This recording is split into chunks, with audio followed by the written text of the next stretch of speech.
bakit may mga tao gumagamit ng drugs? Remember, hindi sila addict. Kasi gusto lang maging addict. Remember, ang gumagamit ng drugs sa mga tao natin, especially mga, ayoko na, yung mga nagpapadagdag ng oras. Kasi pagka gumamit ka ng drugs, gising ka, nadadagdag ka. Remember, ang trabaho natin per ora dito. Hindi naman tayong sigurado eh. So, ito yung ano natin, kaya ayoko mag-compare. Ang sinasabi ko lang, mas maganda po kami ngayon. Naniniwala po ang ating Chief PNP na yung problema po sa illegal drugs is not only the concern of law enforcers.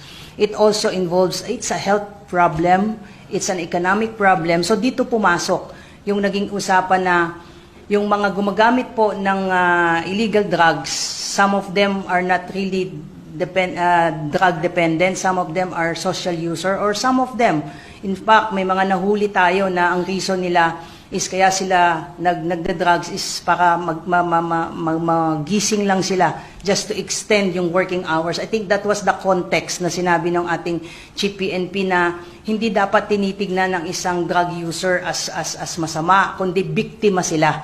Kasi meron ding economic side. Gusto mong mag-extend ng iyong working hours. Take a case in point, yung ating mga konduktor, yung mga driver na nahuhuli po na pag nag-positive sa drugs, ang reason nila kasi grabe yung biyahe, kailangan nilang manatiling gising.